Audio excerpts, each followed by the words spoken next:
Hello everybody and welcome to another episode of Sequin Girly Creates. Hello, if you're new, my name is Sam, I'm Sequin Girly, and welcome back my lovely existing viewers. It's lovely to see you all again. I released last week what I made in 2024.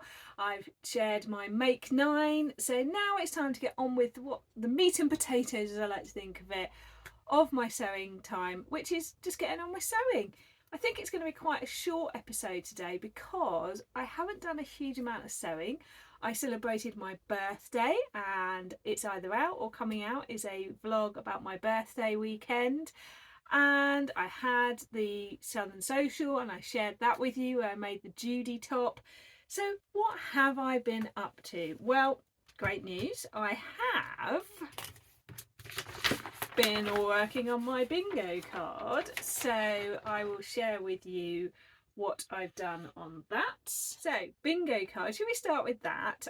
Somebody left a great comment which basically said spot a teacher without telling them you're a teacher. Yes, I kind of use tools on myself that I used to use in the classroom. Once a teacher, always a teacher. Even though I don't work in teaching anymore, you just can't take it out of yourself, can you? So last week I set myself a bingo grid, not expecting myself to fill them all in, but just things from different aspects of my life, from sewing to health to just creativeness, and I managed quite a few.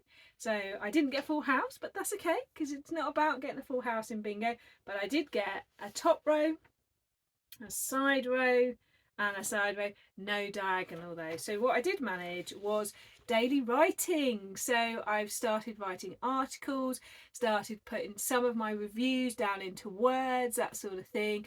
So I had some really interesting feedback from everybody about Substack, and I've been thinking a lot about what I want to do.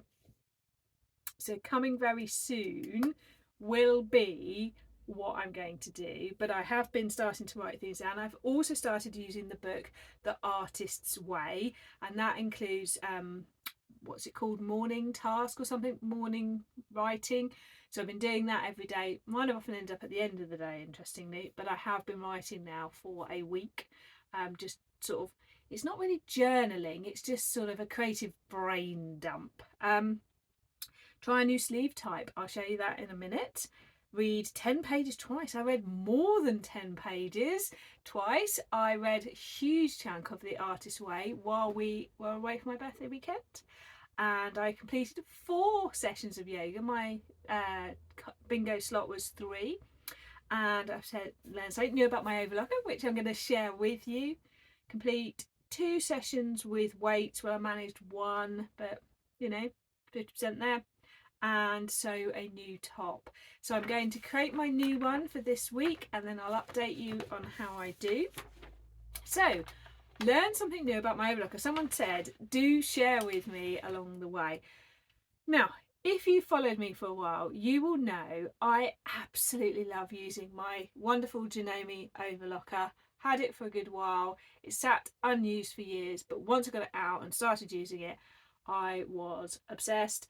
Can't stop, use it all the time, make a huge amount of clothes on it. But I am one of those people that is mostly self-taught, so I sort of launch into these things and learn by doing, and often don't learn the technical names, those sorts of things. So I thought, let's rewind back a bit and learn a few of those things.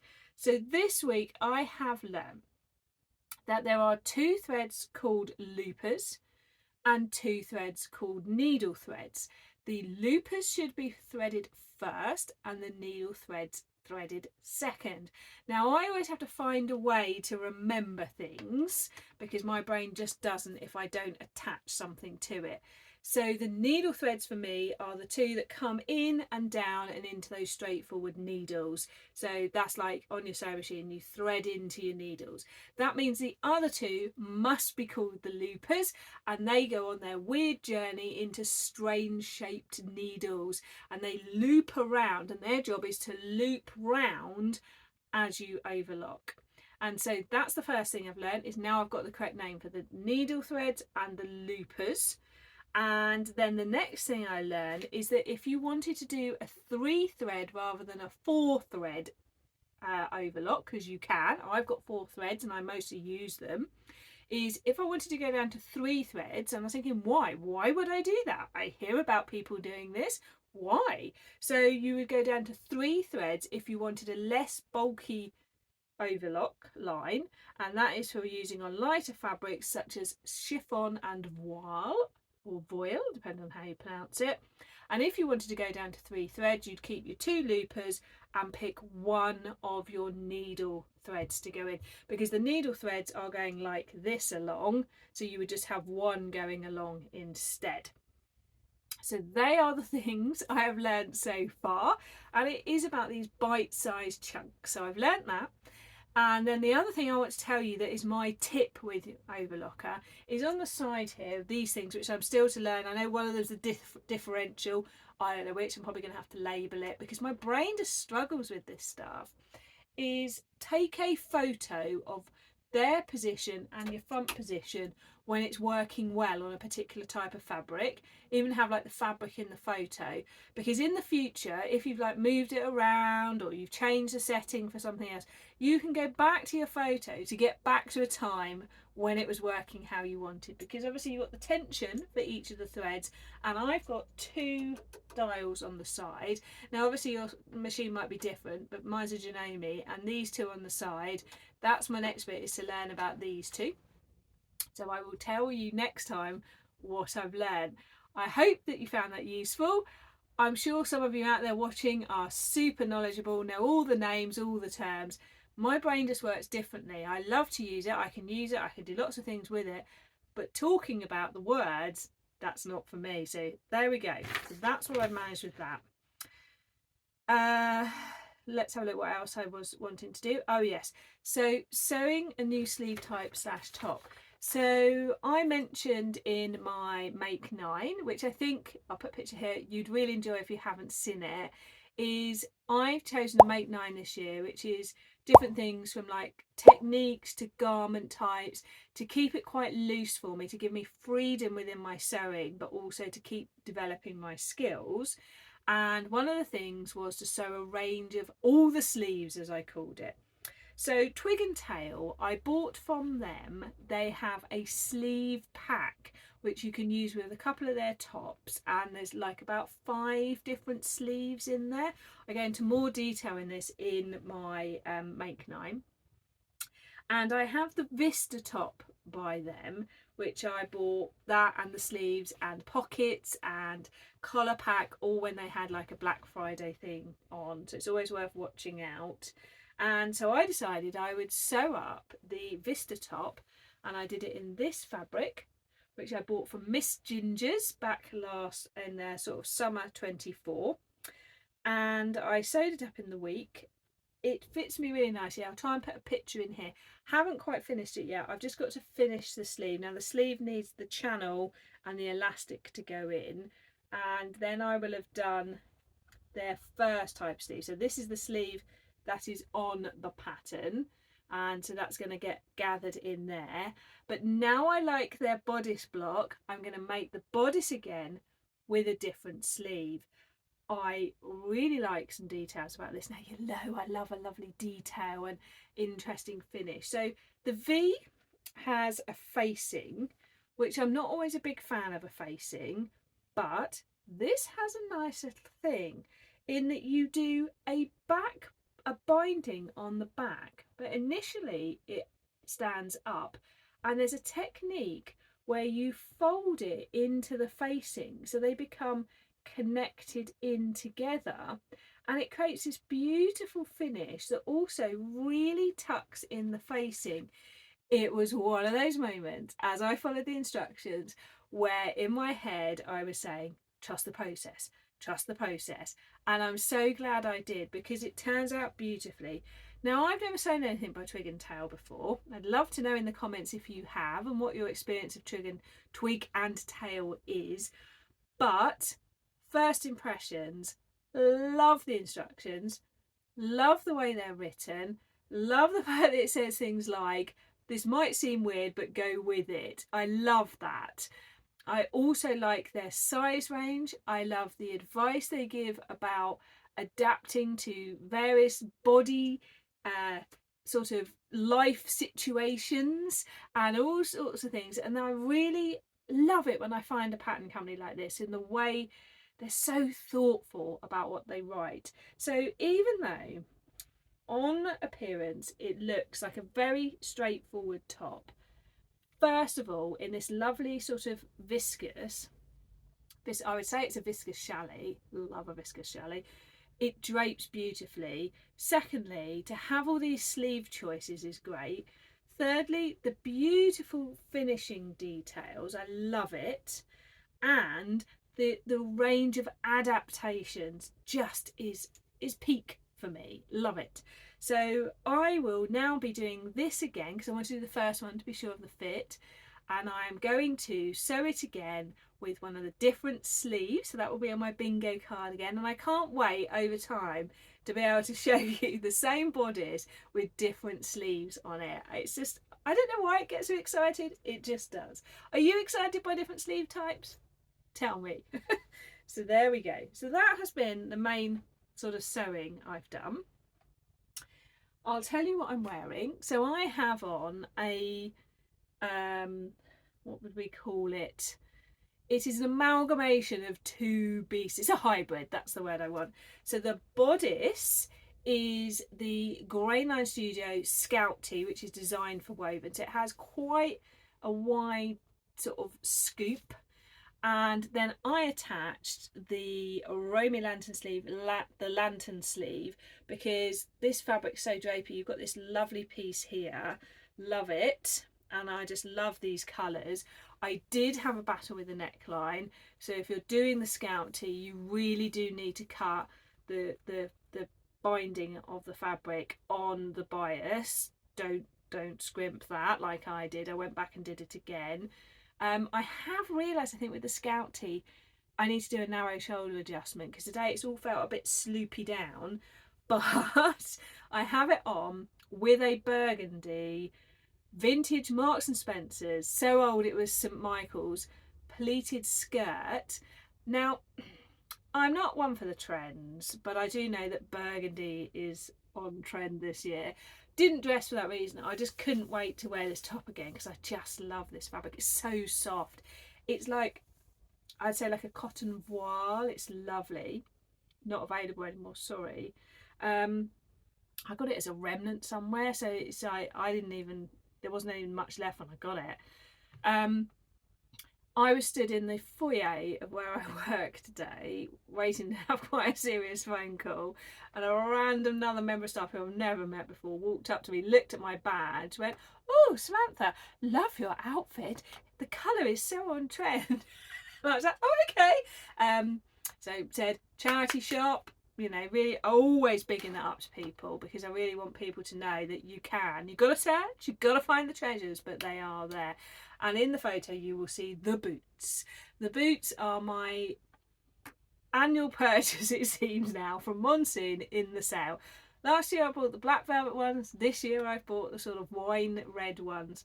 Love a sale purchase. I love the heel height. I love how they work with things. They're perfect with trousers. And I'm very strict now because of my amount of shoes. It's one in, one out. So if a boot comes in, something's got to go. So there we go. Right, what am I going to get up to? What is the plan for the next week? So firstly, new bingo sheet will take form. It will include another sleeve. It will include some fabric that I want to get sewn up. It will include some moving of my body and something else creative that I want to do. And I didn't quite manage this week to do some of Sarah from My Handmade Wardrobes Be Your Own Designer course, but I will do by next week because I can't wait to tell you about that as well. So this week coming, I am going to turn out fabric that is, I don't know how to put this other than nagging at me, that I want to get sewn up to wear before the weather changes. So I'm going to make a pile, I'm going to list them on my bingo card, possibly in a couple of squares, and I'm just going to get them cut and get them sewn, because I really want to wear them in this weather, and I need to stop dillying and dithering about before I feel sad about it. There are some fabrics I don't mind that stay in my stash, because I will get to them when I'm ready and I want to enjoy it, but there's others I'm like, no, I want to wear this, come on. So that's kind of where I'm going to go with my sewing this week, is to turn them out, make a plan and get on with them. Obviously I'm going to do next one of these. I will finish the sleeve on this one first, I promise. I know I'm not very good at that, but I promise I will. And it might even be that I finish it by the time this is in, and you might see the finished sleeve in the video, who knows. And I am then going to clear the decks mentally and physically, because it is finalising the final sweater sews, because that is my next big vlog that is coming. I've talked about it endlessly. I'm sure you are sick of hearing me telling you it's coming, but what I want to do is I'm going to put it all of the sweater patterns in an Excel. I'm going to make sure I've sewn a good selection of free and paid for patterns, and covered different topics around cuffing, different types of necks, tips, and then I will be getting the rail out when I film that one, and very excited. So I just want to give myself some clear headspace to do that, because I love those deep dives and I've done a lot, but I just need to gather my thoughts and get to the fruition. I love that word. So I'm going to leave it there for today. I'm not quite sure what YouTube is up to at the moment, because some of you hopefully have come from seeing some of my ones that YouTube has pushed out into the world to lots of people, and you've subscribed, so thank you for coming back. And some of my videos don't seem to be getting pushed out in the YouTube world very much. So if you're thinking, I'm not sure if I've seen many of Sam's recently, has she been putting them out? Yes, I have. Do click on my channel button, so right there on your screen, give it a little click and go and have a look what you might not have seen, because I'm sure you will love seeing all my saves from last year, my cozy sweater vest make. I take you on the whole journey with me, my Make 9 plans. There's something else as well, and I'm just not sure that they're reaching you all, but I am still making them. The other option is, when you subscribe, somewhere there's a little bell. If you click that, you will get a notification. So if you don't want to miss me, make sure you click the notification. And something is coming soon for my lovely people who come back all the time. If you are one of those people, something is coming. I am now going to cut to me in a different possible outfit, with the wheel of choice of who is going to get the prize for the giveaway from the Vlogmas Hidden Words. I know, we're 2/3 of the way through January. Such is life. But it's there. Thank you everybody who entered that. I loved getting all your emails. You're all going to appear in the wheel in a minute, and then I will email you, so you don't have to contact me. I will email whoever the winner is. If it is an American person, there will be a second wheel, because I will then do a UK based person as well, unless they come out first. So I'm handing over to that version of me now. Here we go, with lots of names in the wheel. Sorry if you can see my mouth moving differently. The voiceover didn't work before. So, well done to Brenda. Brenda, you will get an email that's a reply to your email. So you will know it's me, because I will reply to the email you sent. Thank you so much to everybody who entered. I think Brenda is in the UK, because we haven't got a note that she isn't. So I will be contacting Brenda very soon. Congratulations, whoever you are. I recorded this before I recorded the other bit, but I will send you an email. Thank you everybody for your support.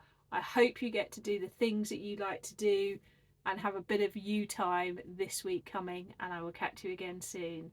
Bye.